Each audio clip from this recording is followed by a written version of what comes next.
اقرأ كتاب الله ترق جنانه وتنل عظيم الأجر والغفران رتله روي القلب من نفحاته كالماء يروي لهفة العطشان. Okey, auzubillahi minasyaitonirrajim. Bismillahirrahmanirrahim. Alhamdulillahirabbil alamin, nahmaduhu wa nasta'inu wa nastaghfiruh. Wa na'udzubillahi min syururi anfusina wa min sayyiati a'malina. Man yahdihillahu fala mudhillalah wa man yudlil fala hadiyalah. Asyhadu an la ilaha illallah wahdahu la syarikalah wa asyhadu anna Muhammadan abduhu wa rasuluh. Subhanaka la ilma lana illa ma 'allamtana innaka antal alimul hakim. Allahumma 'allimna ma yanfa'una wanfa'na bima 'allamtana wa zidna ilma. Allahumma ati anfusana taqwaha wa zakkiha anta khairu man zakkaha anta waliyuha wa maulaha. Amma ba'du. InsyaAllah malam ini kita sambung tadabbur surah Al-Baqarah ayat 161. Sebelum tu kami minta maaf sebab terlewat masalah teknikal. Suara masuk tak masuk je. Sekarang suara clear. Okey. Sebelum ni kita tengok pengajaran ayat 159 ke 158. Pengajaran ayat 158.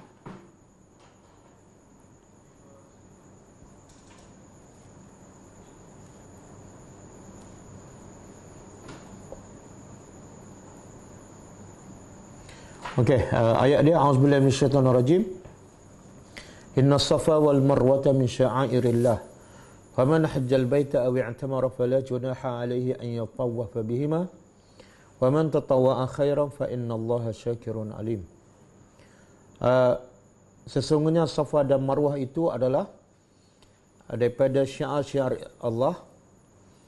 Maka siapa yang menuju ke rumah Allah untuk melakukan haji ataupun ziarah ke rumah Allah untuk melakukan umrah, maka sebenarnya tidak jadi dosa kepada mereka yang tawaf ataupun sa'i antara Safa dan Marwah. Dan barang siapa yang melakukan lebih daripada yang wajib, iaitu sunat, maka sesungguhnya Allah Maha membalas segala amalannya dan Allah Maha mengetahui pengajarannya.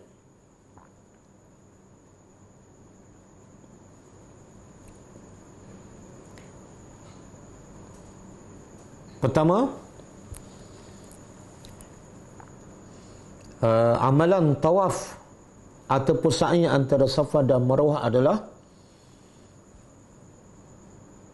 syiar Islam yang telah disyarakkan oleh Allah Subhanahu wa taala. Tawaf ataupun sa'i antara Safa dan Marwah adalah syiar Islam yang telah disyarakkan oleh Allah Subhanahu wa taala.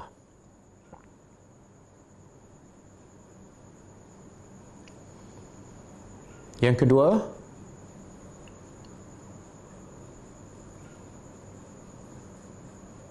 apa saja yang diperintah oleh Allah Subhanahu wa taala, maka ia adalah menjadi amal soleh dan wajib dilaksanakan,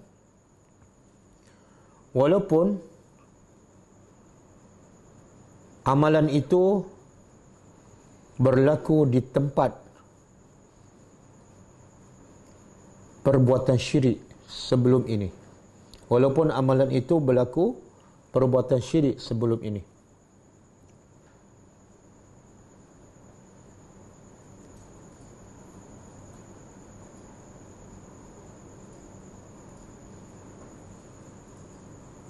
Yang ketiga,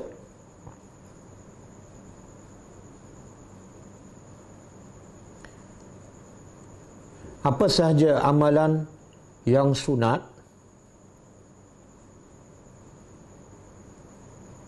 yang iaitu yang selain daripada yang wajib, sekiranya dilakukan dengan ikhlas, maka ia pasti akan dibalas oleh Allah Subhanahu wa ta'ala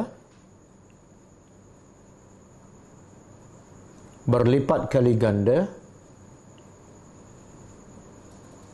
walaupun ia hanyalah kecil pada pandangan manusia. Kerana Allah Maha membalas, lagi Maha mengetahui setiap amalan manusia.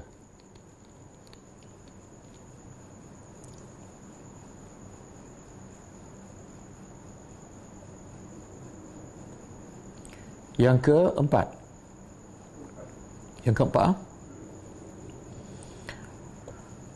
dua sifat Allah iaitu syakir dan alim, syakir dan alim,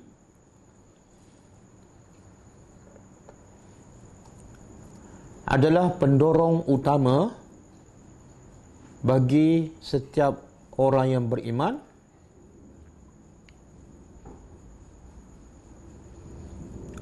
untuk berlomba melakukan apa sahaja amal kebaikan walaupun sekecil zarah.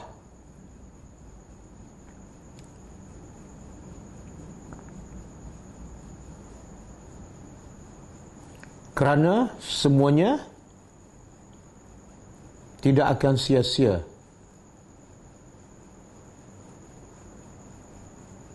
Bahkan akan dibalas berlipat kali ganda.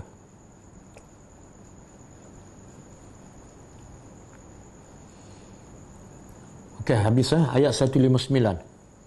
A'udzubillahi minasyaitonir rajim. Innal ladzina yaktumuna ma anzalna minal bayyinati wal huda min ba'di ma bayyanahu lin-nasi fil kitabi ulaika yal'anuhumullah wa yal'anuhumul la'inun.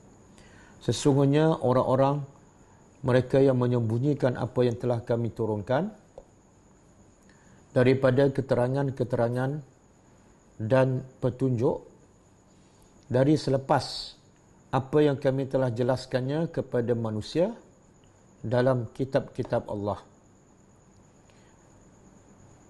Mereka itulah orang yang dilaknat oleh Allah dan dilaknat oleh semua para pelaknat. Maksud dia, pengajarannya pertama, menyembunyikan kebenaran yang datang daripada Allah dan Rasul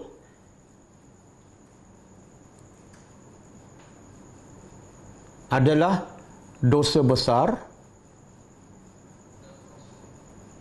yang menyebabkan seseorang itu akan dilaknat oleh Allah,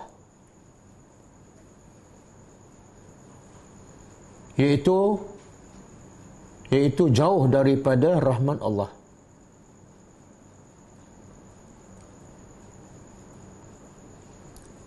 Yang kedua,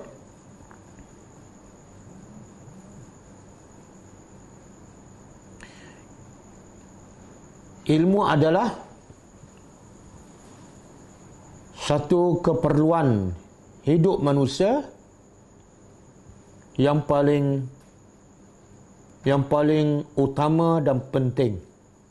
Ilmu adalah satu keperluan hidup manusia yang paling utama dan penting. Bahkan lebih penting daripada makan minum.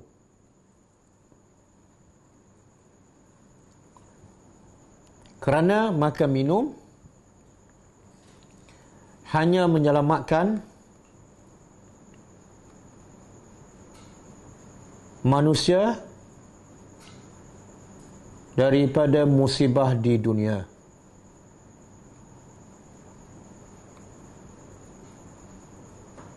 Tetapi ilmu menyelamatkan manusia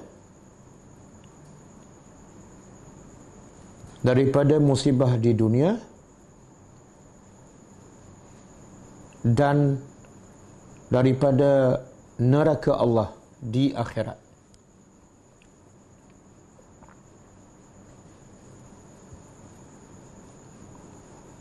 Yang ketiga,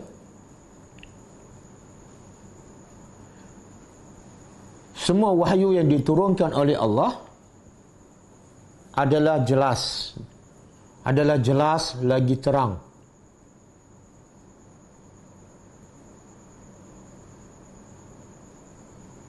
Dan ia akan menjadi petunjuk kepada semua manusia untuk kenal Allah dan selamat menuju ke syurga yang kekal abadi.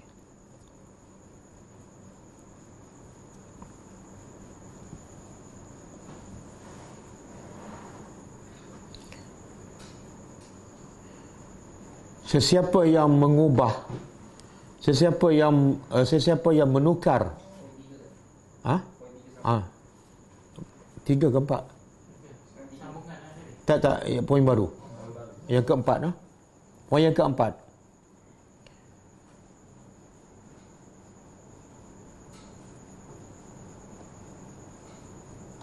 Sesiapa yang menukarkan maksud ayat-ayat Al-Quran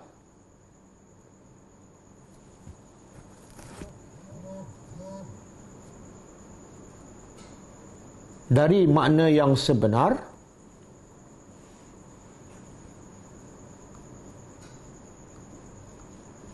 kepada makna yang lain,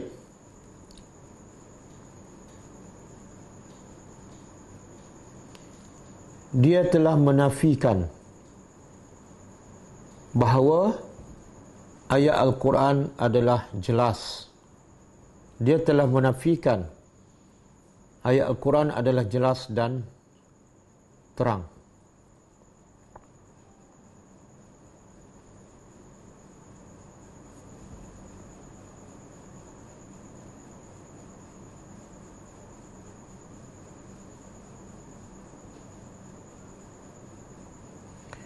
Yang kelima, begitu juga sesiapa yang mengatakan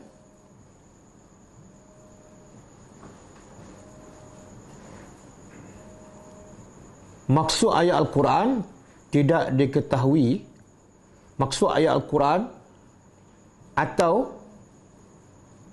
maksud sifat-sifat Allah tidak diketahui maknanya,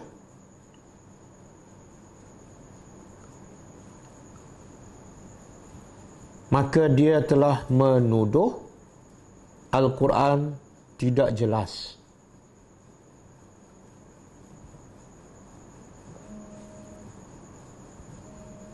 Dan itu adalah bercanggah dengan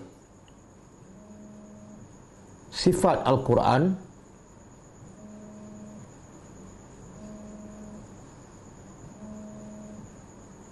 yang jelas lagi nyata.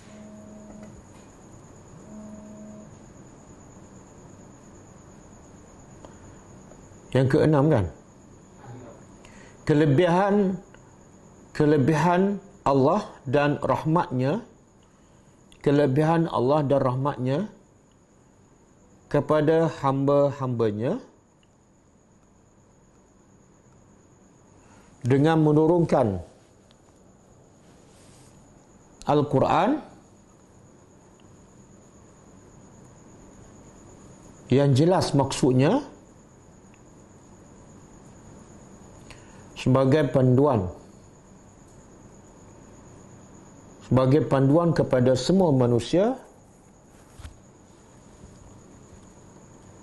untuk kenal Allah dan beribadat kepadanya.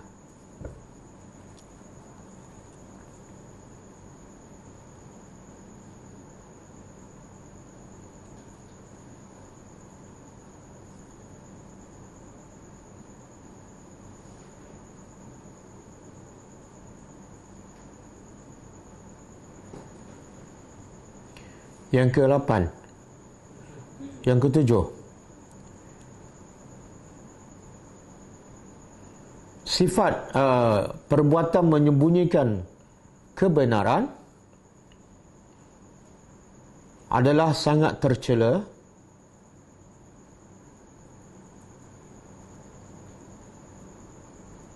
bahkan lebih tercela daripada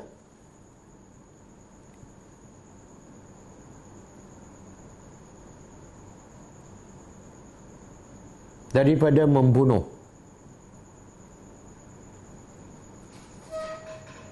Kerana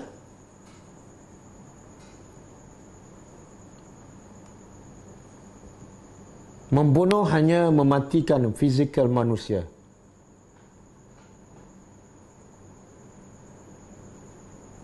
Tetapi menyembunyikan kebenaran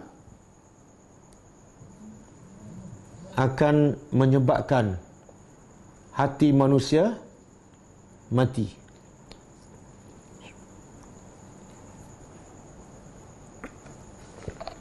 Yang ke-8, wajib menyampaikan ilmu apabila ditanya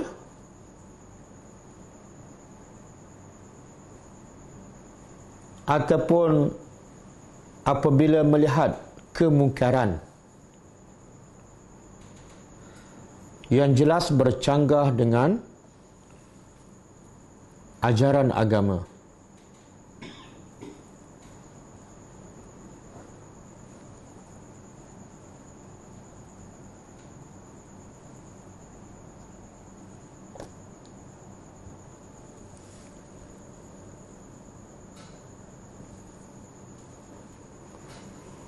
Yang ke berapa? 9.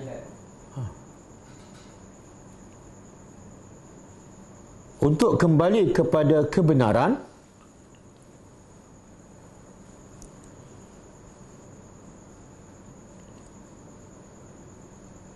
mesti kembali kepada sumber yang asal.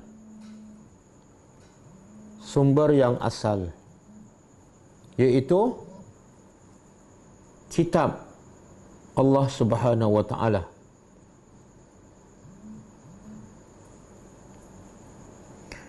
Yang ke-10,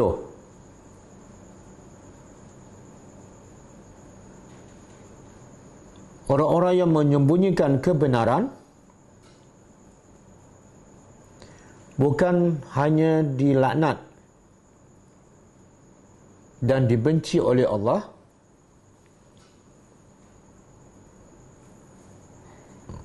tetapi juga dilaknat dan dibenci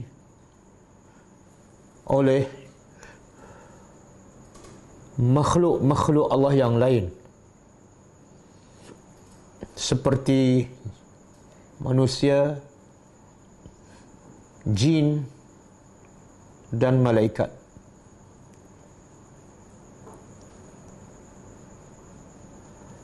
Yang ke-11,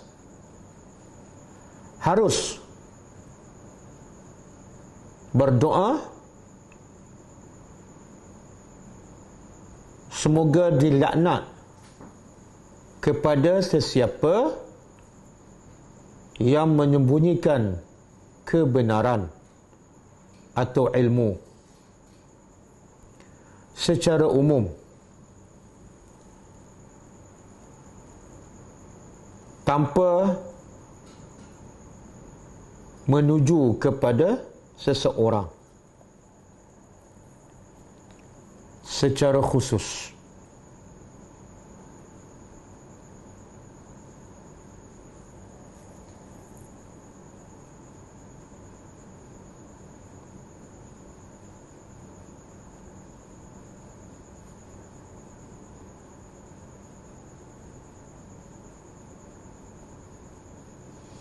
Okey,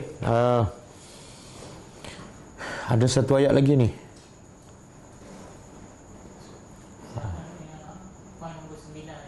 Untuk kembali kepada kebenaran, mesti kembali kepada sumber asal, iaitu sifat Allah. Kitab. Kitab. Oh, kitab. Okey. Ayat yang 160, pengajaran kita sekalikan dengan yang ni sebab dah panjang. Kita sambut ada buah ayat seterusnya.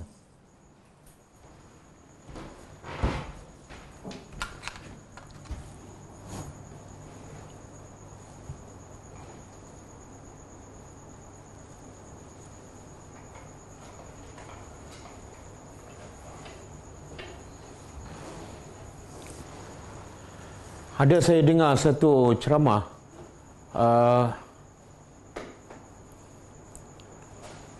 apa kaitan ayat pasal Inna Safa wal Marwah dengan ayat sebelum tu, iaitu Allah kata kami akan uji kamu orang beriman dengan 5 ujian kan. Kelaparan, ketakutan, kekurangan harta, kematian dan kekurangan buah-buahan kan. Jadi apa kaitan ayat ujian 5 perkara ni dengan ayat Inna Safa wal Marwah? Safa dan Marwah tu kisah siapa? Hajar. Masa Hajar tu berlaku 5 ujian ni. Kelima-lima ujian berlaku pada Hajar. Apa dia? Hajar dalam ketakutan sebab kehabisan makanan. Yang kedua, dalam kelaparan. Makanan betul-betul habis. Yang ketiga, kekurangan harta, tak ada harta. Yang keempat,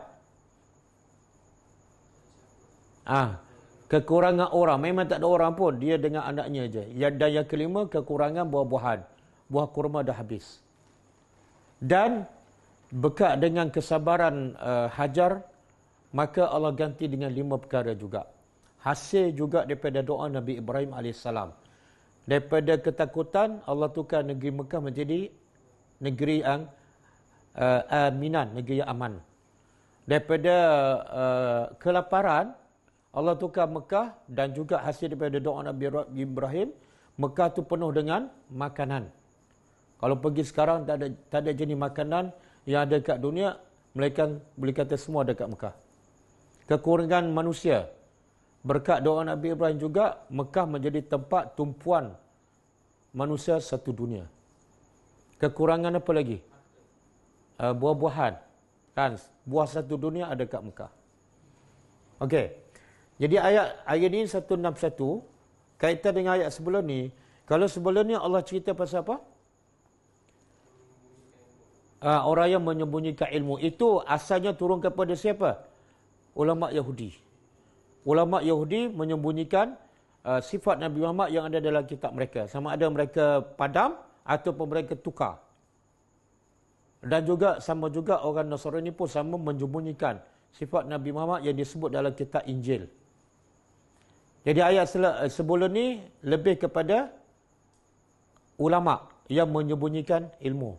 Tapi pengajarannya untuk semua. Bahkan tafsir Al-Marawi mengatakan pengajarannya untuk kita semua, termasuk umat Nabi Muhammad. Siapa yang ditanya pasal ilmu, dia tak jawab, dia termasuk dilaknat. Ini selari dengan satu hadis sahih riwayat Tirmizi.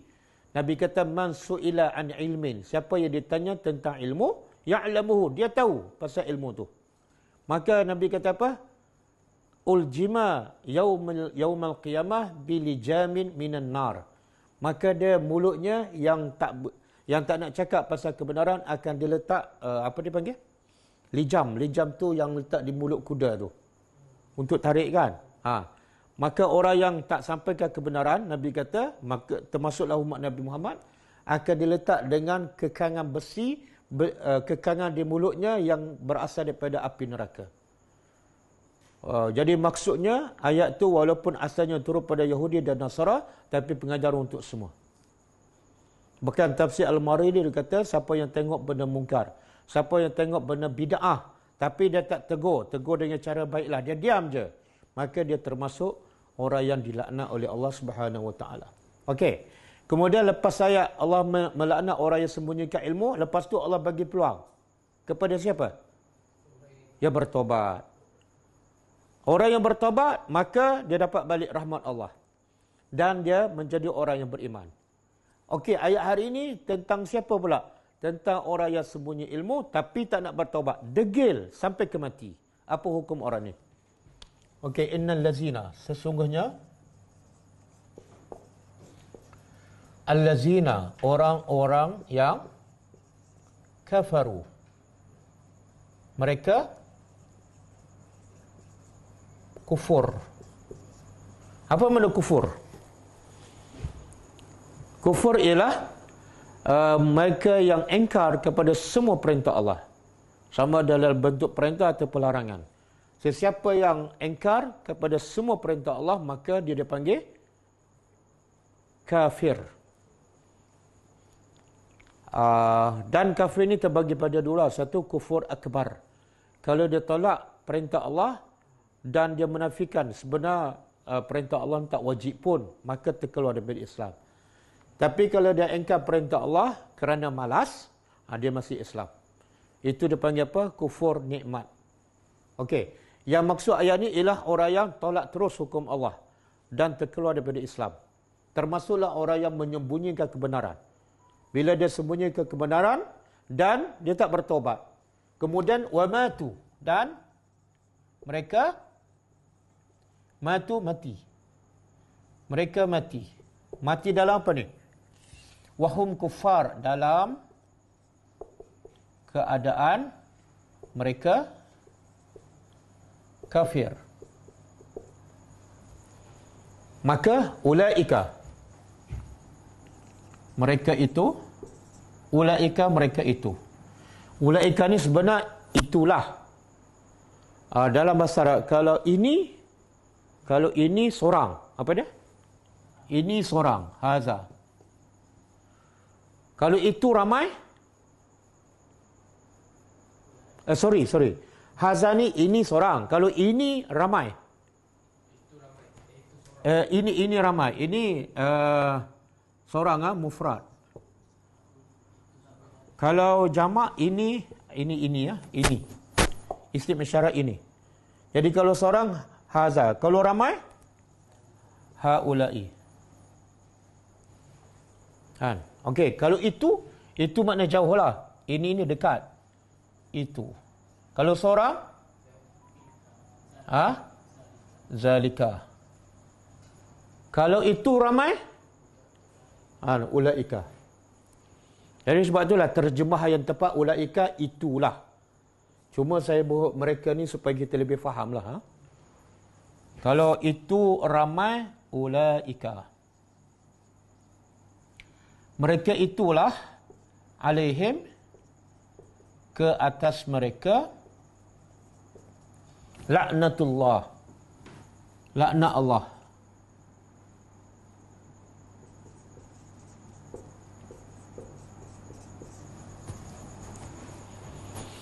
Apa makna laknat?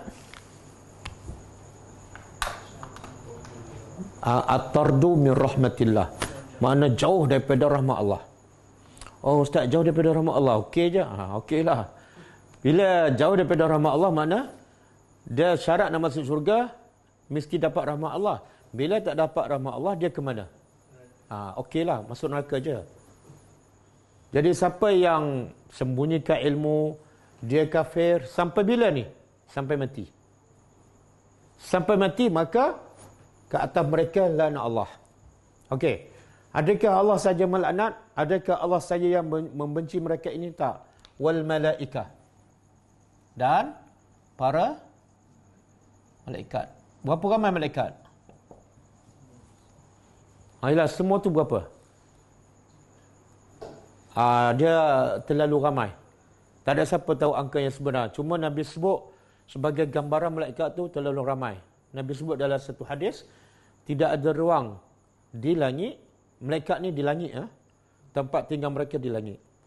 Tidak ada ruang walaupun sebesar tapak tangan yang kosong, melainkan semua penuh dengan malaikat. Bumi ni luas kan, tapi masih banyak tak ruang yang kosong? Banyak. Di mana? Di hutan Pahang, di Afrika. Tapi lagi ada tak ruang kosong? Tak ada. Menunjuk kenapa? Malaikat ni terlalu ramai. Jadi berapa ramai malaikat yang melaknat orang kafir ni? Semua.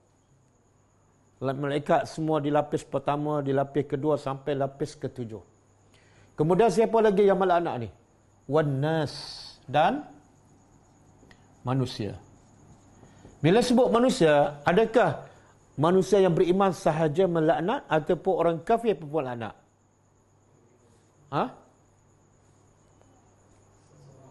Semua. Jadi orang kafir pun melaknat. Orang kafir melaknat siapa?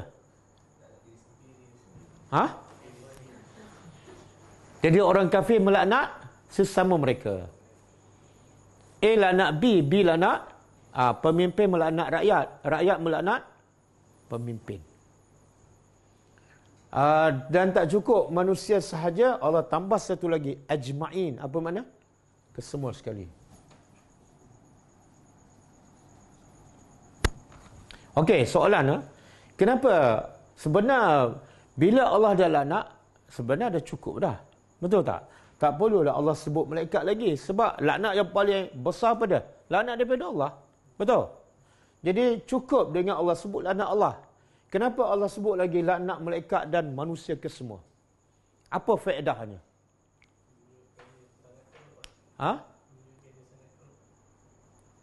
Tapi kalau sebut laknat Allah dah teruk dah.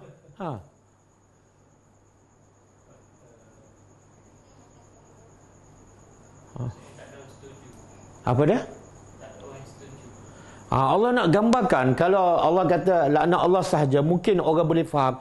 Ada juga orang yang suka dengan orang kafir ni. Faham tak? Allah nak begitu bukan setakat Allah laknat, bukan setakat Allah benci, tapi semua makhluk benci, termasuklah orang kafir pun benci pada orang kafir. Kenapa ni semua benci? Sebab perbuatan tu terlalu dahsyat. Sebab apa dahsyat? Sebab membawa manusia ke neraka. Dia sihat walafiat, selamat daripada COVID-19. Tak pernah kena tahan polis, tapi bila masuk neraka, tak ada roadblock, terus masuk ke neraka. Sebab apa? Apa punca? Ilmu je. Ilmu. Jadi tak sampai ke ilmu satu perbuatan yang sangat-sangat tercela dan terkeji. Sebab penyebab manusia dibakar dan kekal di dalamnya. Okey.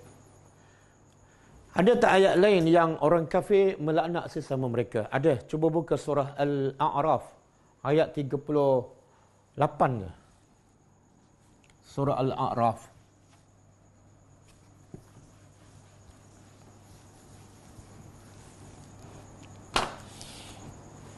Ayat ini panjang sikit kan? Kita ambil sebahagian. Kullama dakhalat ummatun la'anat ukhtaha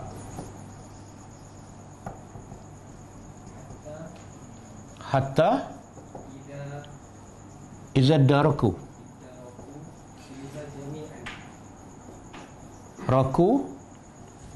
fiha jami'an. Okey, ayat ni panjang. Kita nak ambil perkataan laknat je. Cuba kita tadabbur. Kullama. Apa makna setiap kali? Kullama setiap kali. Setiap kali dakhalat ummatun. Setiap kali masuk sekumpulan manusia ke mana? Ke dalam neraka. Maka la'anat ukhtaha. Saudara kepada umat yang masuk kemudian akan melaknat mereka. Boleh faham? Contohlah, umat Nabi Nuh masuk neraka. Lepas tu umat Nabi Ibrahim masuk neraka.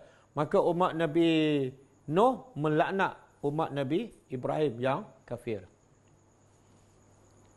Berapa lama ni mereka melaknat? Setiap kali masuk, laknat, kena laknat. Setiap kali yang baru masuk, kena laknat. Ada juga pendapat mengatakan, ini ialah mula-mula pengikut yang masuk. Lepas tu ketua masuk. Jadi pengikut melaknat ketua. Kemudian ketua, lepas ketua dia pula. Jadi laknat itu adalah berterusan. Cuba baca maksud selepas ayat ni. Telah berkata,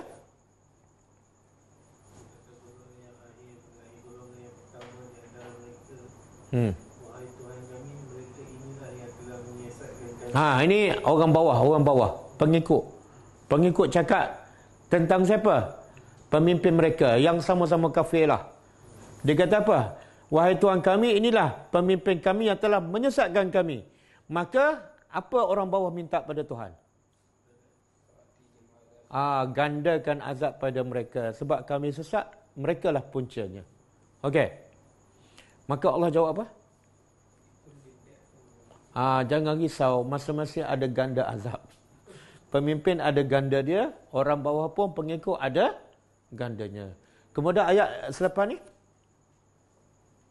yang tadi orang bawah cakap, ayat ni, ayat seterusnya ialah orang pemimpin pula cakap tentang orang bawah dia. Apa dia kata?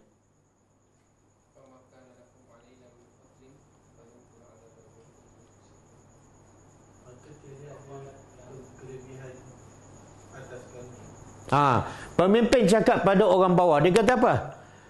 Kamu tak ada apa-apa kelebihan pun dibanding dengan kami kan? Jadi kenapa Allah nak kamu minta Allah gandakan azab pada kami? Kamu tak ada kelebihan. Boleh faham? Jadi dia nak bagi tahu apa? Kita kalau panas sama-sama 50 darjah, 50 darjah lah.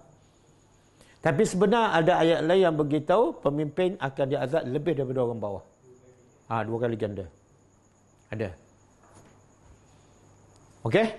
Jadi ayat ni menunjukkan siapa laknat siapa? Ialah orang kafir melaknat orang kafir. Macam ayat ni. Jadi Anas ni termasuk orang kafir. Dia laknat siapa? Sama-sama kafir. Satu lagi buka surah Al-Anfal ayat 25. Surah Al-Anfal ayat 25.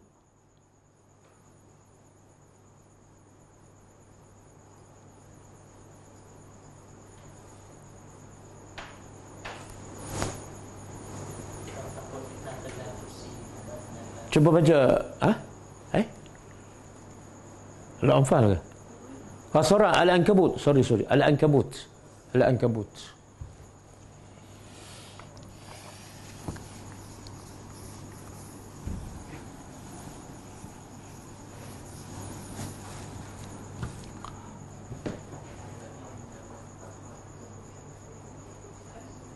Cuba baca maksud dia.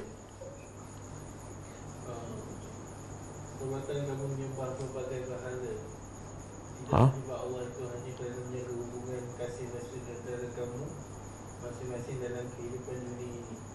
Kemudian pada hari kiamat kelak, setengah kamu akan membantah setengah yang lain, dan setengah kamu pula akan melaknat setengahnya yang lain. Ada kan? Jadi Allah nak cerita ni masing-masing laknat antara satu sama lain. Tapi ada tak ayat yang menyalahkan Tuhan? Tak ada. Yang ada ialah yang bawah menyalahkan pemimpin, pemimpin pun menyalahkan. Mana Allah tu maha adil. Allah tu maha adil. Tak ada satu pun, tak ada seorang pun yang menyalahkan Tuhan. Sebab Allah dah bagi peluang pada mereka. Okey. Lepas tu, sebab itulah siapa ni yang kita boleh laknat? Ada pendapat mengatakan kita boleh melaknat. Siapa? Orang yang kafir. Bukan kafir saja, ada satu lagi syarat. Dan mati dalam kafir. Sebab apa kita boleh laknat? Sebab Allah melaknat, malaikat melaknat dan orang ramai pun melaknat. Tapi kalau dia kafir dan belum mati, jangan laknat. Sebab kita tak tahu, mungkin last minute dia bertaubat, dia jadi orang beriman. Tetapi ada pendapat ulama mengatakan walaupun dibenarkan laknat orang yang kafir dan mati dalam kafir, tapi sebaik-baik jangan laknat. Sebab apa? Tak ada faedah. Tak ada faedah pun. Kita pun buang masa. Dah bahkan menambah satu mudarat lagi. Apa dia? Nabi sebut, la tasubbu al-amwat. Jangan kamu mencela orang yang dah mati. Sebab mereka telah melakukan apa yang mereka lakukan. Biarkan mereka dengan amalan mereka. Satu lagi hadis Nabi yang maksud dia, jangan kamu mencela orang yang mati kerana ia menyakitkan hati orang yang hidup. Satu masa Ikrimah ni anak siapa? Abu Jahal. Bapa dia kafir dan mati dalam kafir. Jadi ada sahabat mencela bapa dia. Dia geram. Tapi dia tak boleh nak marah. Sebab apa? Memang patut pun bapa dia kafir. Tapi sebab dia tu adalah anak, dia terasa.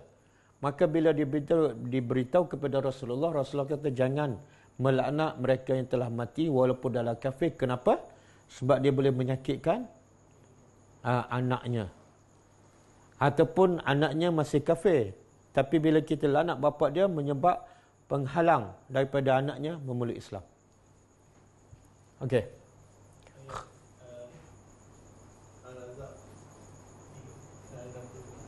Apa dia? Yang melaknat pemimpin 2 kali. Al-Ahzab ayat 36. Ayat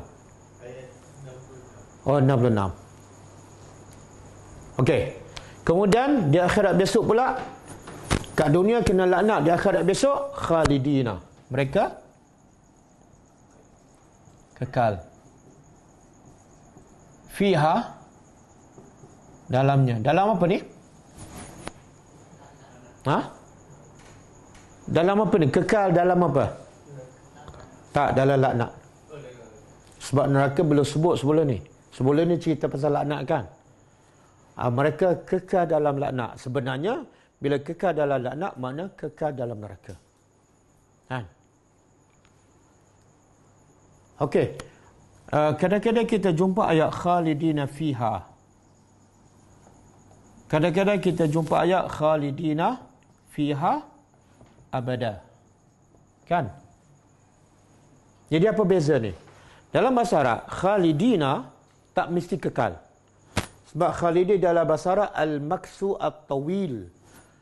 Tinggal dalam tempoh yang lama, tapi tak mesti kekal. Maka kalau nak bagi tahu Allah nak bagi kekal, Allah tambah satu lagi perkataan iaitu abadan, kekal. Okey, mereka kekal. Tak boleh kekal selama-lama sebab tidak ada abadah. Cuma dalam ayat lain Allah bagi tahu orang kafir ni memang khalidina fiha abada. Mereka kekal di dalamnya, la yukhaffaf. Tidak yukhaffaf. Tidak diringankan. Anhum, dari mereka azab. Satu, masuk neraka. Yang kedua, kekal. Yang ketiga, tidak diringankan. Yang keempat, walahum, dan tidak mereka yunzarun. Yunzarun ni ada dua maksud. Ditangguhkan. Daripada intizar, ditangguhkan. Yang kedua maksud dia dilihat ataupun dipandang. Bila tak dilihat tu, tak dilihat oleh siapa? Allah. Bila tak dilihat oleh Allah pun sebenarnya adalah azab. Mana kalau Allah tak pandang langsung, makna Allah sangat-sangat benci. Okey.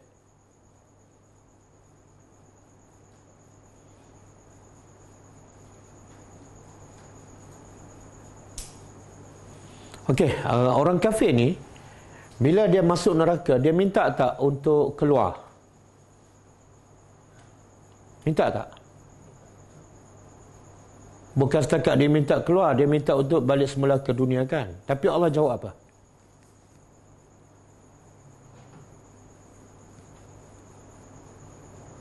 Allah jawab kalau mereka dikembali semula ke dunia, la'adu. Mereka akan kembali seperti asal, iaitu kafir. Dan juga mereka minta tak untuk diringankan? Ya. Apa bentuk ringan yang mereka minta? Minta cuti seminggu ke? Ataupun minta ringankan kepanasan neraka? Minta? Itu minta air, ini minta ringan. Ringan ni maknanya rehat ke satu hari ke, ataupun kepanasan api neraka kurangkan dalam masa satu hari itu. Antara yang dia minta ialah diringankan satu hari, jangan bakar. Satu hari je. Cuba buka surah Ghafir. Ayat 59 ke 60. Surah Ghafir.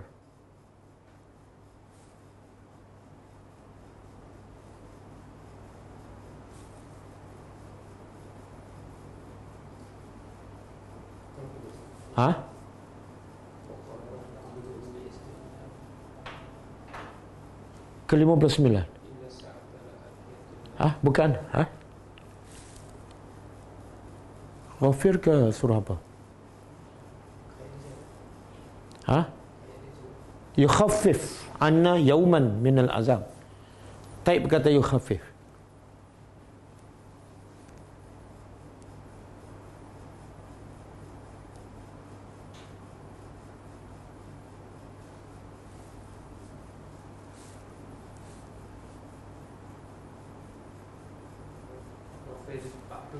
49. Ghafir kan? Ghafir. Cuba baca ayat. Apa dia? Waqala allazina fin nari li khazanati jahannam ud'u rabbakum yukhaffif anna yauman minal azab.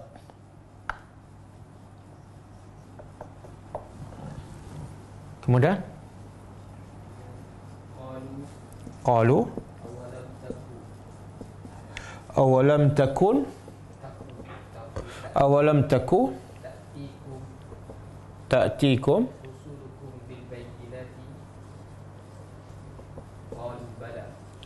rusulukum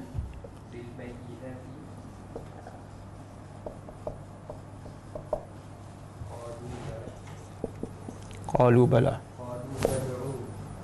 qalu fad'u wa ma du'aul kafirin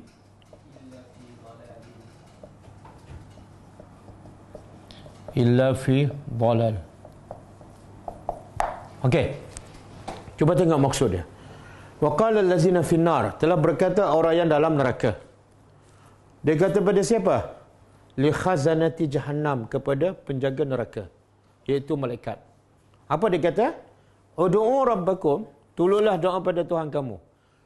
Dia tak minta doa sendiri, dia minta perantaraan malaikat, penjaga neraka.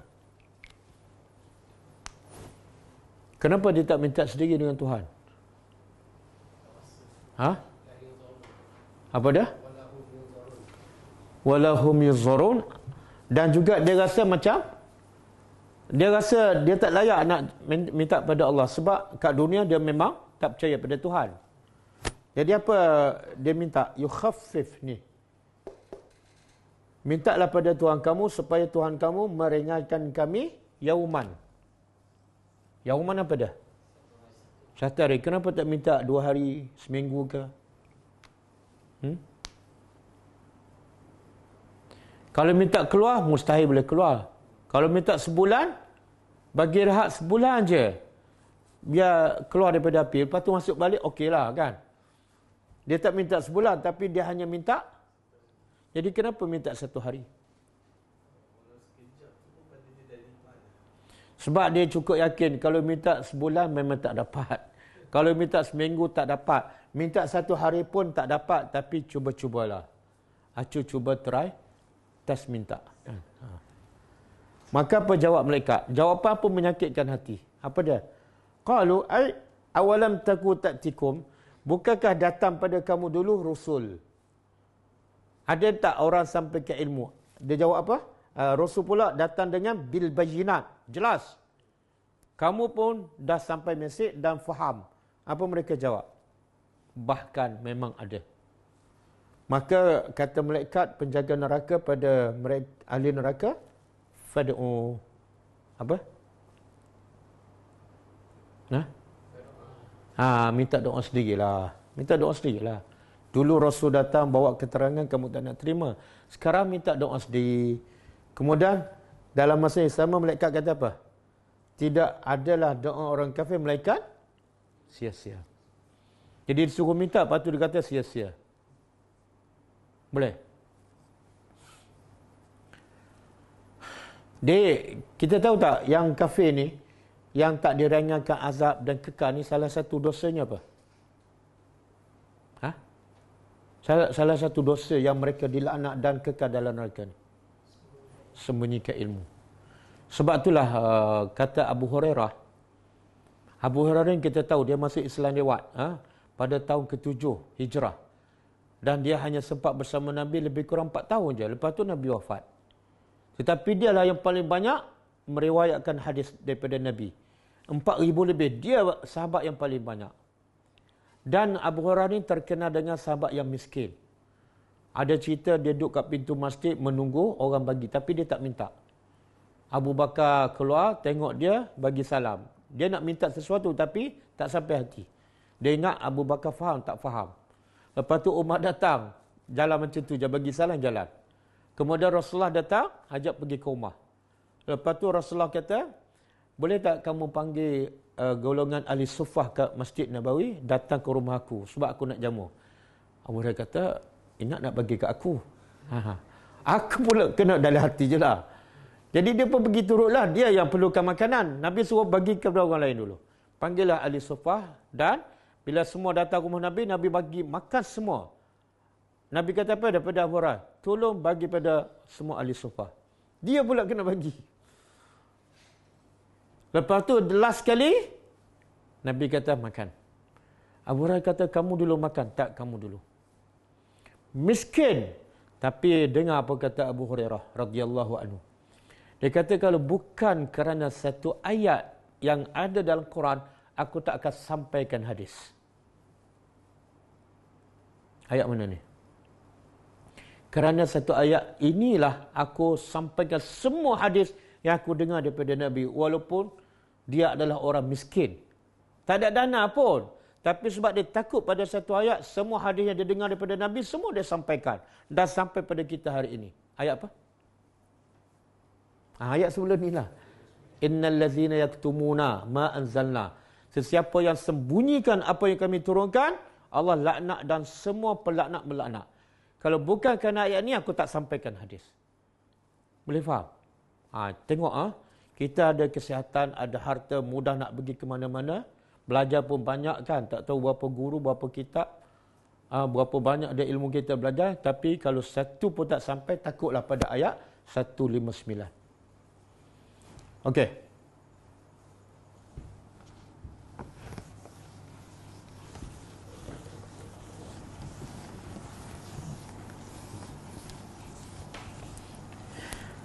Kemudian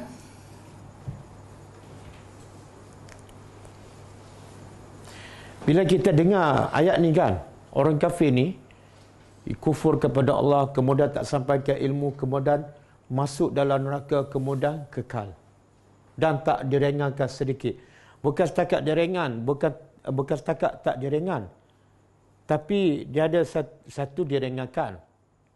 Yang kedua, maintain. Yang ketiga ditambah. Sebenarnya ahli neraka ni yang mana satu? Direngankan tak? Maintain ataupun tambah azab? Tambah. Ada dalil?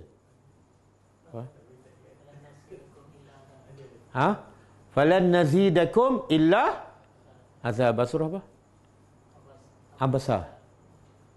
Bukan amma yatasaalun. Falan nazidakum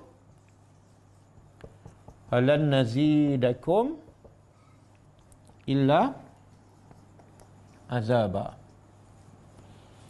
Tengok Allah kata kami tak akan tambah kepada kamu kecuali azab. Bukan setakat kami tak akan perkenalkan permintaan kamu ni. Nak ringan tak mungkin. Tapi kami akan tambah lagi. Mana hari ini panas sekian. Besok lagi panas. Minggu depan lagi panas. Okey, bila kita dengar ayat ni, kita rasa nak tumpang geram pada orang kafir ke nak kesian? Nak kesian ke nak geram sekali? Pada muka. Rafian. Kesian. Kenapa kesian? Bukan pada muka dia sembunyi sangat kebenaran. Kesian sebab kita tak sampaikan pada dia. Kalau kita tak sampai pada dia, kesian pada diri kita lah. Kita yang kena laknat kan. Kalau kita dah sampaikan. Tapi Nabi dah sampai tak pada mereka ni? Tapi Nabi geram ke ataupun Nabi kesian? Subhanallah. Itulah Nabi. Sampai Allah tegur Nabi. Kenapa Nabi kesian ni? Kenapa Nabi kesian? Sebab hati Nabi lah orang yang paling rahmat kepada umatnya. Wa ma arsalnaka illa rahmatan. Sifat rahmat yang ada pada Allah yang paling banyak ialah melimpah kepada hati Nabi. Jadi Nabi sangat kesian. Tambah-tambah Nabi pernah tengok manusia diazab dalam neraka ketika Isra dan Mi'raj. Kan? Betul-betul nampak kan? Jadi bila Nabi bayangkan, Nabi tak jadi nak marah. Sehingga Allah tegur, kenapa kamu kesian sangat pada mereka? Kenapa kamu sampai nak binasakan diri? Sebab sedih, sebab mereka tak beriman. Sedangkan kamu dah buat yang terbaik. Okey. Kita pula, kenapa kita tak kasihan pada orang kafir? Tengok orang kafir selamba aja. Kadang-kadang kutuk ada lagi kan? Kenapa kita tak kasihan? Sebelum soalan tu, kita kasihan tak pada mereka? Ha? Apa bukti kasihan? Apa bukti? Setiap dakwaan mesti ada bukti. Apa bukti kasihan? Nabi kasihan tak? Apa bukti Nabi kasihan? Oh, Nabi pagi, petang, siang, malam. Kena maki, Nabi lagi pergi dakwah. Sebab tu bila dengar anak orang Yahudi yang nazak nak matikan, apa Nabi buat? Rahmat Nabi apa dah? Nabi tak tangguh, terus pergi.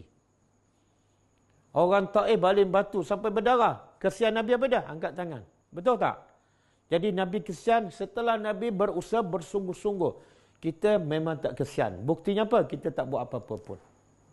Betul tak? Jadi kita ambil pengajaran kesianlah. Kesianlah pada orang kafir ni. Ha? Kita tengok orang mati sebab COVID, kita dah kesian. Ya Allah, 2 beranak, 1 keluarga kan. Ha? Bila mati tak ada siapa boleh ziarah. Kita kata cerita tu sampai menangis. Tapi bila cerita ayat pasal neraka ni, setitik air mata pun tak menangis. Sedangkan ini kekal ni, kan? Orang yang matikan pasal COVID, lepas mati ada lagi tak azab? Tak ada. Kalau dia beriman, selamat. Tapi yang ni kalau masuk neraka, lepas masuk neraka, ada lagi azab? Ada. Khalidina fiha abada. Sebab tu kita kena kesian dan sampaikan ilmu. Saya bila dengar ayat ni, saya rasa, ya Allah, banyaknya dosa aku.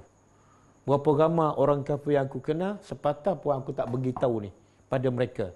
Kamu kalau tak beriman, kamu masuk neraka, tahu tak? Kamu kena bakar, tahu tak? Kamu tak boleh diringankan azab. Kamu tak boleh keluar sampai bila-bila. Tapi kita, itulah faedah kita tadabbur. Semoga dengan kita tadabbur ni menggerakkan kita untuk berdakwah. Berapa ramai yang berilmu, kadang-kadang bukan pada orang kafir, orang Melayu yang tak solat, dia tak sampaikan. Kan? Okey, kemudian Allah kata apa? Wa ilahukum. Dan Tuhan kamu adalah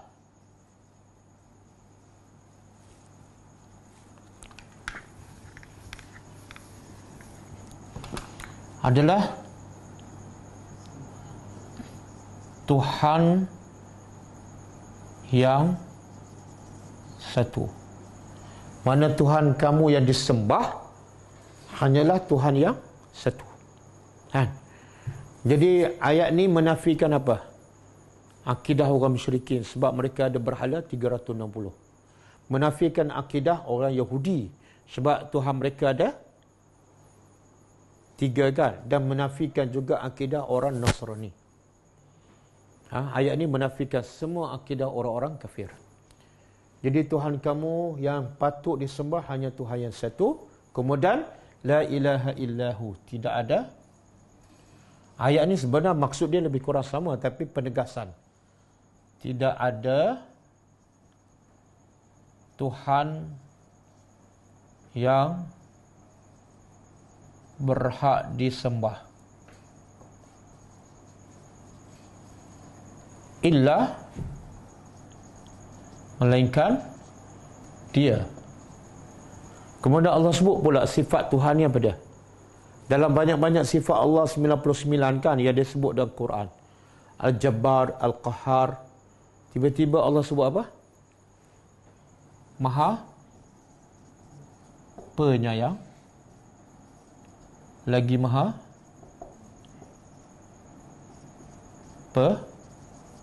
Pengasih. Okey. Allah sebut sifat penyayang, pemurah, pengasih ni setelah cerita pasal nikmat syurga ke setelah cerita pasal azab neraka? Sepatut sifat apa yang sesuai? Yang sesuai dengan cerita azab neraka yang kekal abadi. Sifat apa?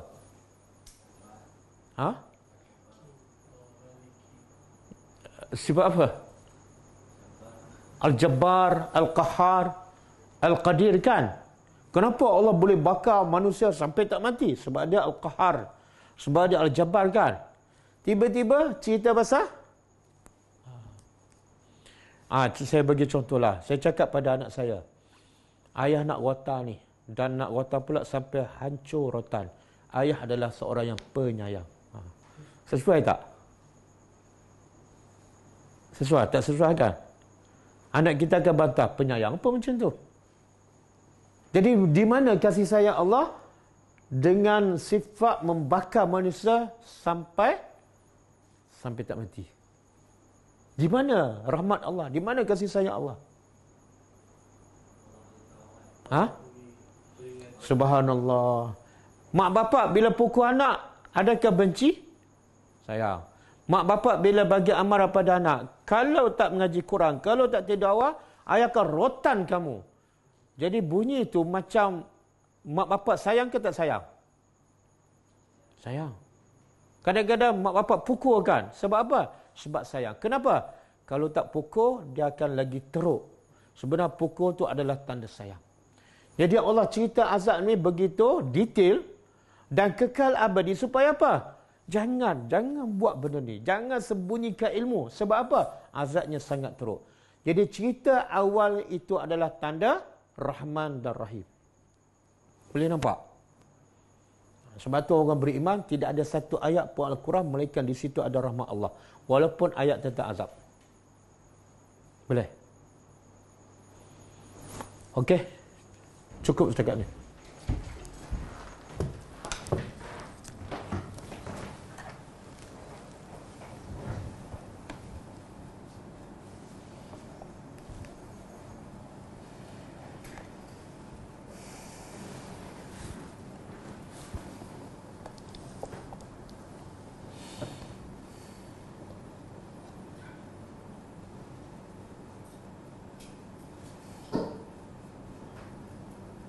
Pengajaran ayat 160. Okey, saya ingat pengajaran kita sekalikan dengan ayat ni. Kita sekalikan dengan ayat ni. Malam besok insya-Allah. Ada soalan?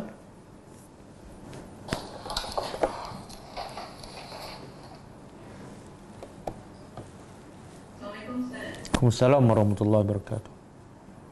Saya nak bertanya, sejauh mana kita nak menyampaikan ilmu ni kepada ataupun menyembunyikan ilmu ni? Memang kita kena tunggu sesuatu berlaku ke ataupun yalah kan kita diminta untuk berdakwah. Ya. Jadi Apa dia?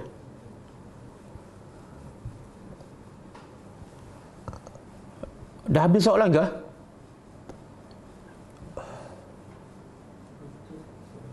sorry, maaf Ustaz. Ya. Ustaz dengar? Okey. Okey, soalan saya, kita tak boleh menyembunyikan ilmu. Ya. Tetapi di dalam situasi semasa, kalau kita nampak kemungkaran tu berlaku di dalam karyah kita, jadi macam mana kita perlu pergi sampaikan? Maksudnya macam tu Ustaz. Sebab iman ni ada 3 jenis kan Ustaz, dalam hati, secara lisan dan secara perbuatan, tindakan. Tak, bukan ayat hadis tu bukan mana iman tu 3 jenis. Kalau 3 jenis ni macam kita ada pilihan. Itu bukan pilihan tu. Okey, Nabi kata apa? Man ra'a minkum munkaran. Siapa yang melihat kemungkaran, falyughayyirhu biyadihi. Pertama, wajib dia cegah dengan tangan. Apa maksud tangan? Kuasa. Bagi siapa ni? Siapa yang ada kuasa? Contoh pemimpin. Kalau dia ada syarikat, dia sebagai bos, dia dikuasakan untuk cegah dengan kuasa dia kepada orang bawah. Kalau dia mak bapak, dia ada kuasa untuk cegah dengan kuasanya kepada anak-anaknya. Okey. Kalau tak mampu dengan kuasa ataupun dia tak ada kuasa, barulah pergi yang kedua. Dia bukan pilihan. Kalau pilihan makna kita terus pilih yang ketiga pada. Cukuplah aku benci dalam hati. Salah. Nabi kata kalau tak mampu dengan kuasa, barulah pergi yang kedua. Iaitu dengan bercakap. Bilisani. Kalau tak mampu dengan yang kedua, sebab apa? Tak pandai cakap ataupun tak ada hujah. Kalau cakap pun orang tak dengar kan. Ataupun yang depan kita tu orang yang kuat. Kalau kena penampas biji, habiskan. maka pergi yang ketiga, iaitu benci dalam hati. Dan benci dalam hati adalah Nabi kata selemah-lemah iman. Makna apa tu? Kalau tak benci langsung, tak ada iman. Tengok kemungkaran dah macam biasa, kali je. Tengok orang buat maksiat, orang mengumpat, tengok orang buka aurat, tengok anak buka aurat, tengok suami tak solat, dan macam biasa je. Langsung tak ada benci. Mana orang tu sebenarnya dah tidak ada iman. Dah tidak ada iman. Sebab benci Nabi kata adalah iman yang paling lemah. Saya semuanya non-Muslim. Saya tak tahu bagaimana nak mula. Apa yang saya mampu buat menyalkuni mereka. Tolong makcik membeli grocery. Kadang-kadang saya rasa macam nak pindah mula Ustaz. Sebab rasa takut kerana tak cuba berdakwah.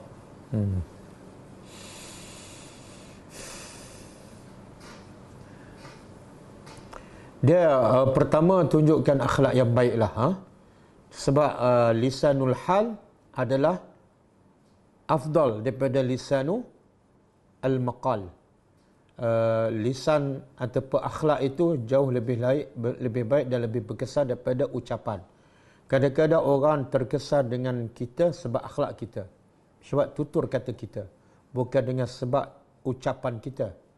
Jadi yang paling pertama, bina akhlak kita, bentuk akhlak kita, biar orang kafir nampak akhlak kita ni sangat luar biasa, bukan sama dengan orang lain.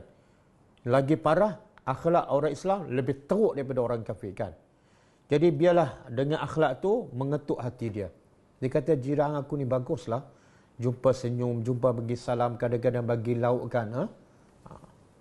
Kalau aku perlukan bantuan, dia yang pertama cepat datang membantukan. Tunjuk akhlak dulu. Yang kedua, sembang-sembang. Bila dah hubungan rapat, kita pergi ziarah rumah dia, jangan. Mindset kita tak boleh masuk rumah orang kafir. Kenapa? Ada anjing, ada najis.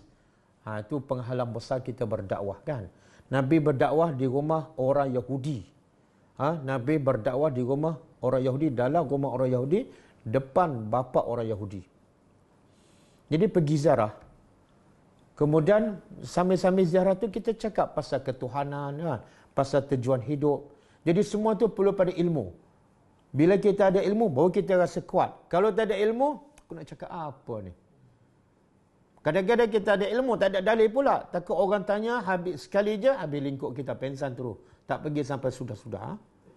Jadi mantapkan ilmu, mantapkan akhlak kita, dan bina hubungan yang baik dengan jiran kita yang non-Muslim. Wallahu a'lam. Waalaikumsalam warahmatullahi. Kalau kita tengok sifat Nabi, dia seorang baginda, seorang yang ini ada perasaan kesian kepada orang kafir. Buktinya Nabi berdoa dan juga berdakwah. Kalau macam mana kalau kita nak kaitkan dengan rejim Israel yang kita digalakkan supaya baca semasa kunut, ihzinhum kebinasan mereka, kebinasan mereka tu, macam mana nak kaitkan dengan kenaan kesian yang ada dalam diri Rasulullah? Okey,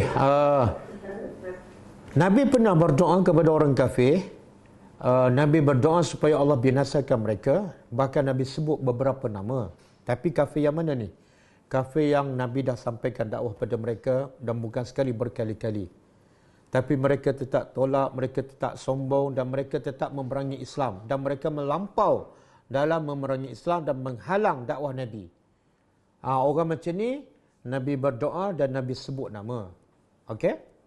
Tapi kita ni tak pernah berdakwah dan tak pernah tunjuk akhlak yang baik. Tiba-tiba kita nak berdoa, bukan salah, tapi rasa macam belum sampai masa lah. Belum sampai masa. Jadi orang tengok kita nasyid berdoa yang tak baik daripada orang kafir. Tapi kita tak pernah tunjukkan akhlak yang baik, tak pernah sampaikan ilmu pada mereka. Macam kita ni, nak orang tu biar mampus je, kan? Lebih kurang macam tu lah. Sepatut kita rasa malu, aku belum sampaikan ilmu, walaupun aku dah belajar banyak kan. Aku di mana rahmat dalam hati aku kepada mereka. Kalau mereka degil, mereka keras kepala, mungkin antara puncanya sebab mereka tak faham Islam. Dan mereka tak faham Islam sebab apa? Orang yang berilmu ni tak sampai pada mereka. Yang ada orang Islam kutuk, yang ada orang Islam tunjuk akhlak yang tak baik. Mungkin itu antara sebab mereka kutuk Islam. Wallahu alam.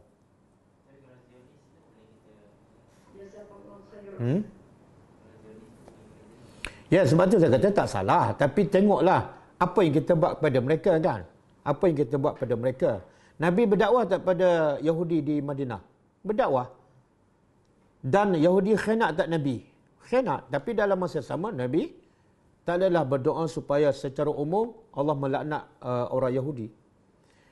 Dan sampai satu masa mereka dah khianat, dah melampau, barulah Nabi bunuh. Dan ada Yahudi yang Nabi halau. Tapi bila tu?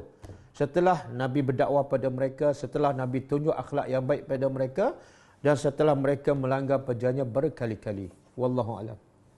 Waalaikumsalam. Kalau kita secara rutin bersedekah, infak pada mahat hafiz, tetapi kita tahu mereka ada buat amalan bid'ah, berdosa ke kita? Patutkah kita berhenti sedekah? Ini minta pencerahan jazakallah. Okey, dia benar bid'ah ni tak bagus. Dan kita bimbang amalan yang tak selari dengan sunnah Nabi, amalan tu tertolak. Nabi kata apa? Man amila amalan laisa alaihi amruna fahuwa raddun. Siapa yang melakukan amalan yang bukan daripada kami, dia tertolak. Jadi kita sedekah kepada amalan yang tertolak, kan? Jadi tak dapat apa-apa. Takut-takut dibimbangi, tak dapat apa-apa. Maka lebih baiklah kita pastikan yang terbaik, kita betulkan amalan yang salah tu. Jangan kita boikot dan tinggal terus. Kalau kita ada ruang, peluang untuk perbetulkan keadaan, cakap. Kalau dah rasa memang tak mampu, kalau cakap pun tak berubah, carilah tempat yang kita nak sedekah, tempat yang mengikut ajaran Al-Quran dan Sunnah. Wallahu a'lam. Waalaikumsalam warahmatullahi. Ustaz, ada hadis mengenai kisah Al-Kiflu yang Nabi SAW selalu banyak kali cerita kepada para sahabat. Soalan dia, taubat ini amat mudah, tetapi apa sangat yang menyusahkan taubat ni? Dan adakah dengan hadis ini juga kita dilarang mencela ahli maksiat terlebih lagi ahli yang bid'ah, kerana kita tidak tahu kesalahan mereka? Tak, dia kata apa? Hadis pasal apa? Tiflu? Tak faham hadis berkenaan dengan apa tu? Hadis pasal tiflu? Boleh jelaskan sikit tentang hadis tu? Hadis ahli maksiat tu, al-tiflu, yang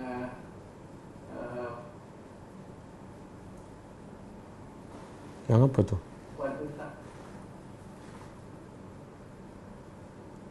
Saya tak jelas hadis tu, jadi saya tak boleh bagi jawapan. Sebab hadis tu saya tak jelas. Hadis tiflu, ada pernah dengar?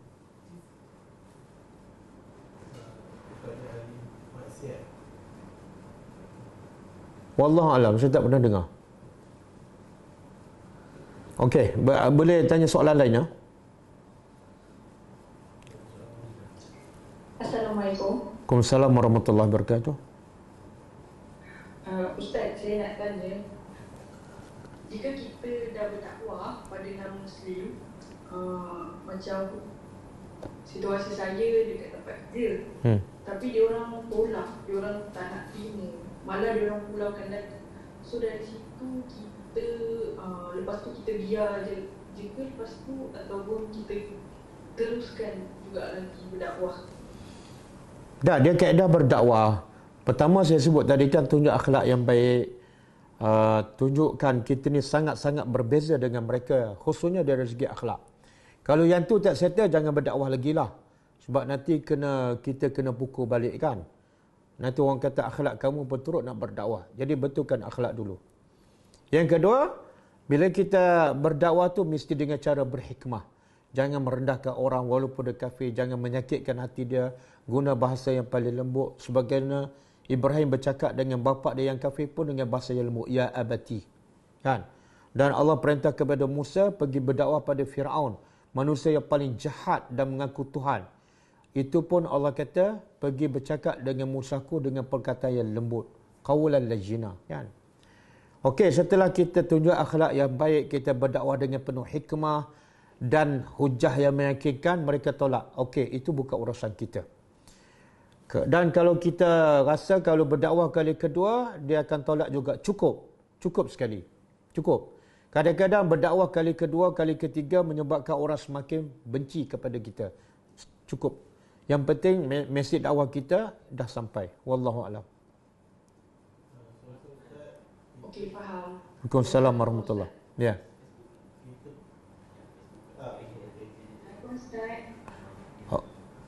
Okey, baca soalan daripada Facebook dulu. Ha. Macam mana dalam neraka itu orang boleh melaknat? Bukan ke masing-masing tengah terseksa? Mohon penjelasan. Masuk. Tak, bila dah masuk. Jadi soalan macam mana orang yang tengah terseksa, tengah terbakar melaknat kan?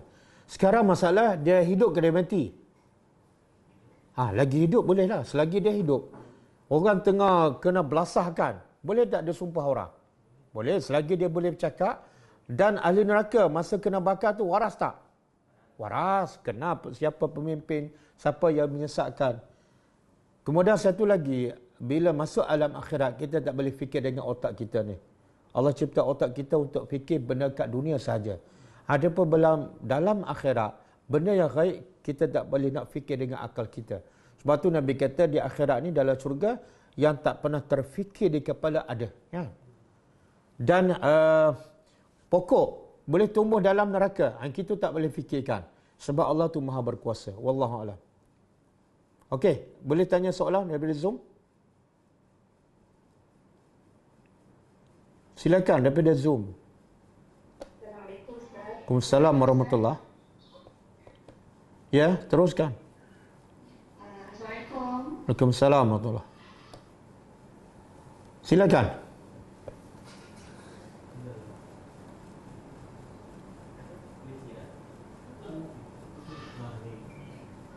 Ustaz. Ya. Kalau masuk syurga, balasan syurga itu adalah rahmat Allah. Ya. Sebab Allah bagi lebih apa yang kita buat. Ya. Tapi kalau masuk neraka itu adalah keadilan. Ya. Tapi bila surah Al-Ghafir mengatakan yang azab itu ditambah, masuk keadilan itu di mana Ustaz? Dia bila manusia dimasukkan oleh Allah ke dalam syurga adalah berdasarkan keadilan dan fadlun, kelebihan, anugerah daripada Allah. Adapun manusia yang dimasukkan ke dalam neraka bukan berdasarkan kezaliman Allah. Allah Maha Suci daripada sifat zalim. Tetapi berdasarkan keadilan Allah. Jadi azab dalam neraka ditambah-tambahkan. Dia buat jahat kat dunia, dia kufur 70 tahun. Tapi masuk neraka kekal abadi. Di mana adil? Adilnya ialah Allah cerita awak lawan. Adilnya Allah bagi peringatan berkali-kali. Adilnya ialah Allah bagi umurnya panjang. Jadi adilnya ialah Allah bagi peringatan dengan detail A sampai Z. Itulah adilnya. Dan sebab itulah orang kafir. Sebab tu orang kafir bila masuk neraka dia sedikit pun tak menyalahkan Allah. Dia kata apa dalam surah Al-Mulk? Kullama ulqiya fiha faujun sa'alahum khazanatuha alam ya'tikum nazir qalu bala. Jadi Allah tanya, bukankah datang pemberi peringatan kepada kamu masa kat dunia? Mereka jawab apa? Ya, tapi kami mendustakan. Lepas tu dia kata apa? Wa qalu law kunna nasma'u aw naqilu. Alangkah baiknya kalau dulu masa kat dunia kami dengar, kami faham, kami taat. Alangkah baiknya. Jadi dia salahkan siapa? Itulah keadilan Allah. Allah dah cakap, walaupun kamu buat jahat 70 tahun tapi aku akan azab kekal abadi. Allah dah cakap, itulah keadilan Allah. Wallahu a'lam. Waalaikumsalam. Menyampaikan ilmu, adakah mencukupi jika kita sudah sampaikan ilmu kita pada ahli keluarga terdekat, permulaan, mencegah kemungkaran dalam kalangan ahli keluarga sendiri?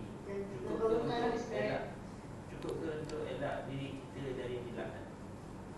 Semula? Apa dia sampaikan ke keluarga dulu yang terdekat ni, adakah dapat elak daripada dilaknat?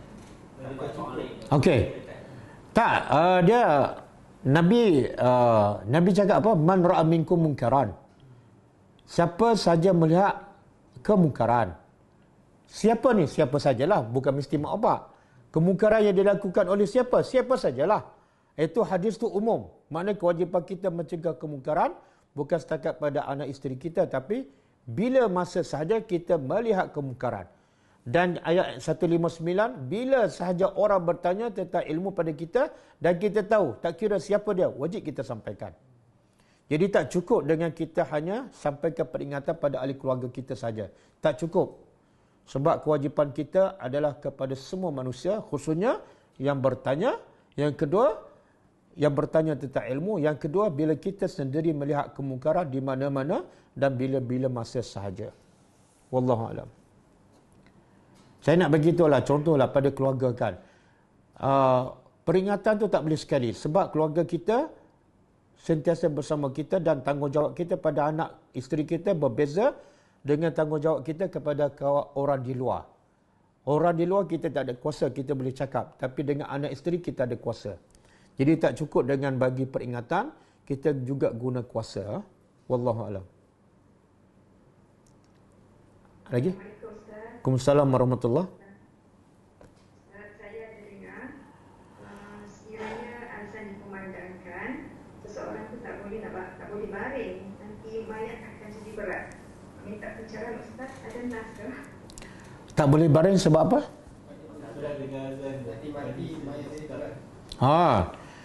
Dia kalau dia masa dengar azan, dia baring. Bila mati, mayat dia akan jadi berat. Betul. Bila berat badannya memang beratlah. Sebenarnya tidak ada dalil. Tidak ada dalil. Bahkan yang wajib apa dah? Yang Nabi kata wajib bukan berdiri. Bukan duduk. Yang Nabi kata jawab azan. Sebenarnya jawab azan pun tak wajib. Pendapat paling kuat, jawab azan sunat sahaja. Kalau jawab azan pun sunat, baring. Jangan kita buat syariat baru dalam Islam. Kita nak jawab, Nabi kata, Allah sebut dalam Quran, orang yang berzikir pada Allah, ialah dia berzikir dalam semua keadaan. Berdiri, duduk dan baring. Nak baca Quran sambil baring boleh tak? Boleh. Kalau baca Quran sambil baring boleh. Takkanlah jawab azan sambil baring tak boleh. Memang tidak ada dalil. Wallahualam. Lagi? Assalamualaikum Ustaz, satu lagi. Waalaikumsalam warahmatullahi. Semasa baca Quran, kita antara adabnya adalah menutup aurat.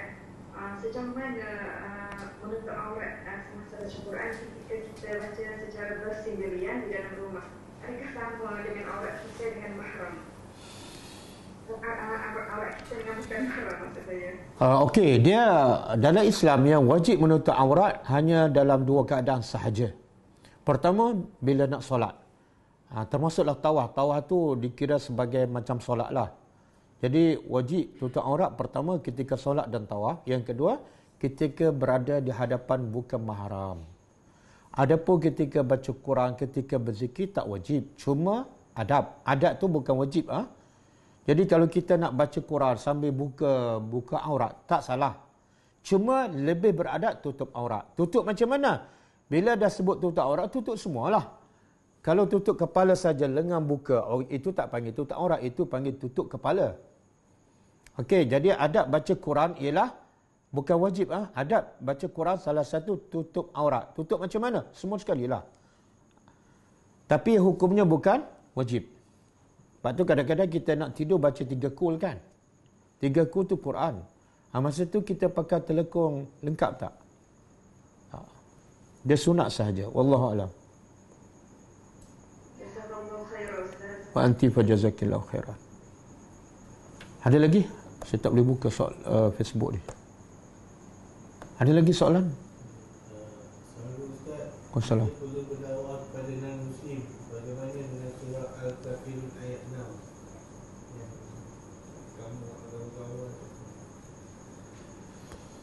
Tak, dalam surah Al-Kafirun, lakum dinukum waliyadin, itu adalah kita kena tengok sebab turun ayat apa dia. Sebab turun ayat apa dia. Sebab turun Al-Kafirun ialah bila orang kafir dah putus asa daripada menyekak gerakan dakwah Nabi. Maka salah satu strategi mereka ialah kompromi. Iaitu mereka bagi pada Nabi Muhammad, dia kata, okey Muhammad, kalau kamu nak berdakwah juga okeylah. Cuma kami minta aja, kamu sembah Tuhan kami setahun, kami sembah Tuhan kamu setahun. Kompromi. Maka turunlah, kul ya ayyuhal kafirun, katalah wahai Muhammad kepada orang kafir, la a'budu ma ta'budun. Dan akhirnya lakum dinukum, agama tak boleh kompromi. Kalau nak ambil Islam, nak sembah Allah sepanjang masa sampai mati.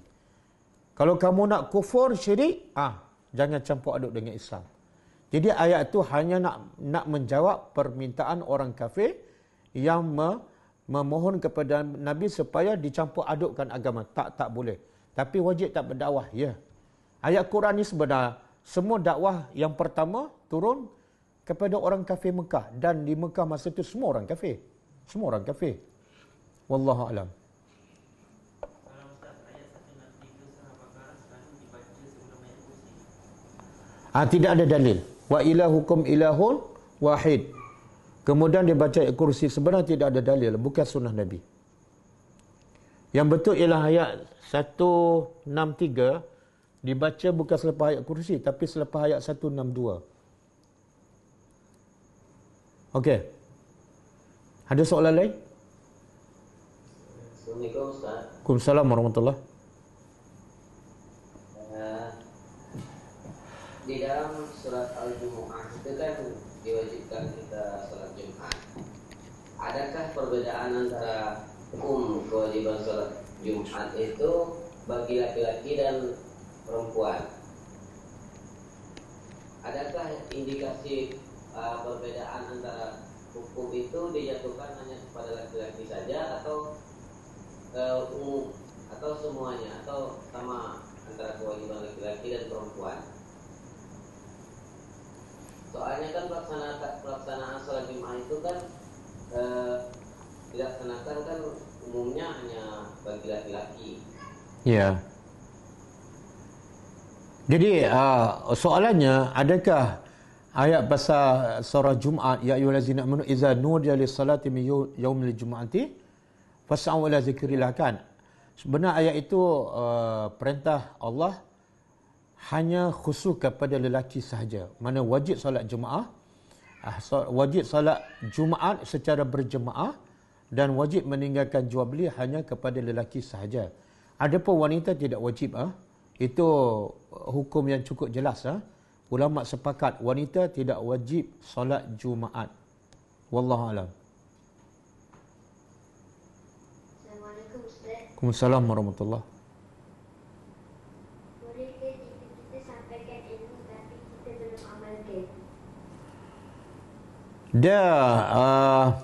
Kalau kita sampaikan ilmu yang kita belum amalkan, tengok sebab apa kita tak amalkan. Kalau kita belum amalkan sebab kita memang sibuk dengan ilmu ataupun kewajipan yang lebih besar, tak apa. Ulama kata tak apa. Contohlah, kita nak suruh orang baca Quran setiap hari. Tapi sebab kita sibuk berdakwah, kita sibuk mengajar, kita pun kadang-kadang terlepas baca Quran. Tak apa. Sebab apa? Sebab kita tak buat, sebab kita disibukkan dengan benda yang lebih wajib dan lebih penting. Tapi kalau kita tak amalkan sebab kita memang malas, tak boleh. Wajib kita amalkan dulu, barulah kita suruh pada orang lain.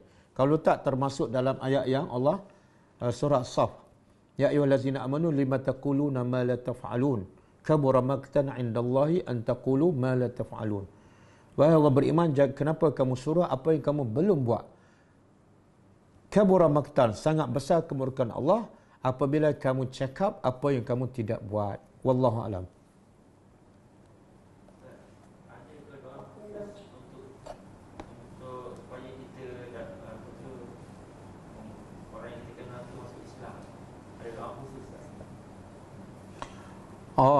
Doa khusus supaya orang kafir masuk Islam. Baca doa yang Nabi baca ketika berdakwah ke Taif.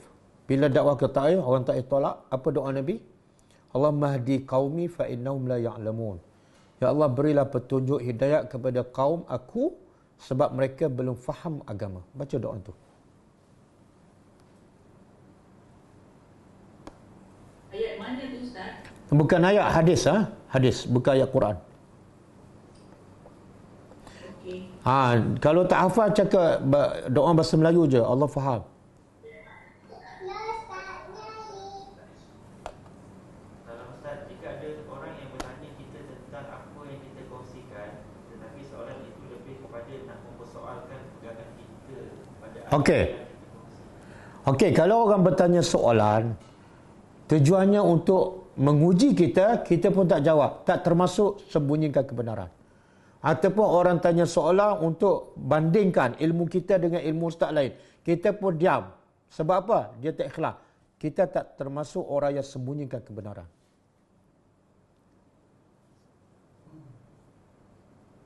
Wallahu a'lam. Ada soalan lain? Tak ada? Tak ada. Assalamualaikum. Kita tahu anaknya menangis bila kena ikut peraturan yang ditetapkan oleh ibu seperti baca Quran, rumah-rumah, buat belajar pelajaran, solat, dan baca hafazan terjemahan, wajib baca surah Al-Mulk setiap malam, Jumaat baca kafi. Adakah didikan begini agak strict atau memang perlu untuk biasakan anak dengan ibadah? Anak tu umur berapa? Dia tak cakap. Ha. Tapi rasanya dah besar sebab baca kafi, Al-Mulk, Azan. Tak, dia yang paling utama kita suruh anak kita ataupun kita didik anak kita mengikut apa yang Nabi ajar. Nabi ajar apa dia dulu? Nabi kata ajar anak kamu apa dia? Bukan baca Quran setiap malam. Nabi kata alimu auladakum as-salah. Kan? Ajar anak kamu solat. Cara solat Nabi. Bila? Umur 7 tahun. Kalau 10 tahun, tak solat juga pukul. Kan?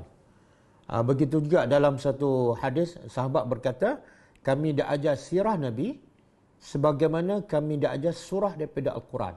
Maknanya selepas ajar solat, ajar Quran, tadabbur, ajar juga sirah Nabi. Adapun baca Quran tu, benda tu bukan keutamaan. Bukan keutamaan. Satu lagi, bila kita suruh dia baca Quran, dalam keadaan dia tak faham, memang, yalah, macam kita suruh anak kita baca akhbar dalam bahasa Urdu lah. Kan? Benda yang tak ada tarikan langsung, sebab dia tak faham. Maka lebih baik kita ajar anak kita tadabbur Al-Quran setiap malam 2 ayat. Jangan berat. Setiap malam 2 ayat. Setiap malam sampai dia seronok dengan Quran, masa tu kita tak payah paksa. Dia sendiri nak baca dan nak tadabbur. Wallahu a'lam. Okey. Waalaikumsalam warahmatullahi. Maaf Ustaz. Ustaz nak tanya satu ni. Kalau kita setiap hari baca Al-Mulk sebelum tidur, kalau kita dalam keadaan cuti boleh baca ke Ustaz Al-Mulk sebelum tidur? Dia ada pendapat ulama mengatakan kalau kita dah jadikan baca Al-Quran itu sebagai zikir harian, kalau kita jadikan baca Al-Quran itu sebagai zikir harian, maka dia boleh baca walaupun dalam keadaan uzur. Tapi ialah pendapat dalam mazhab Syafi'i, bila uzur memang tak boleh baca Quran langsung. Pendapat mazhab Imam Al-Bukhari boleh baca walaupun uzur. Pendapat Imam Al-Bukhari boleh baca walaupun uzur. Wallahu alam. Okey dah ha? Okey, last. Nak tanya Ustaz, betul ke macam ada orang kata bila kan dengan situasi tadi kalau ada apa-apa, dia orang kata bertanya pada yang pakar. Dan dia orang kata Rasulullah SAW juga merujuk pada macam kalau ahli lah, maksudnya dan nak buat keputusan merujuk pada ahli perubatan yang pakar perubatan. Tapi saya pernah terbaca yang Rasulullah memang dia akan bertanya pendapat, dia akan bermusyawarah bertanya pendapat, tapi untuk macam menghormati sahaja. Sebabnya Rasulullah sendiri dia kan ilmunya adalah direct daripada Allah. Dan cuma saya nak tanya Ustaz, betul ke yang Rasulullah pun bertanya pada yang pakar? Maksudnya betul ke Ustaz? Ataupun macam ni Ustaz? Okey, jawapannya betul sebab ayat Quran tu umum. Fas'alu ahla zikri in kuntum la ta'lamun. Ayat tu sebenar Allah perintah pada Umat Nabi Muhammad ke ataupun yang pertama sekali Allah perintah pada Nabi? Sebenarnya perintah yang paling utama ialah kepada Nabi. Perintah kepada Nabi bermakna perintah kepada umat. Okey, itu satu. Yang kedua, Nabi bila pergi ke Madinah, Nabi bagi idea Nabi sebab orang Madinah terkenal dengan bercucuk tanam. Jadi Nabi bagi idea Nabi supaya kahwinkan. Tapi akhirnya tak menjadi. Last kali Nabi kata apa? Antum a'lamu bi umuri dunyakum. Kamu lebih tahu pasal urusan dunia. Mana Nabi serah pada sahabat. Walaupun Nabi Rasul, walaupun Nabi dapat wahyu, tapi dalam bab yang Nabi tak tahu, Nabi serah. Begitu juga ketika dalam peperangan Khandaq, Nabi minta pandangan sahabat dan yang bagi pandangan ialah Salman Al-Farisi.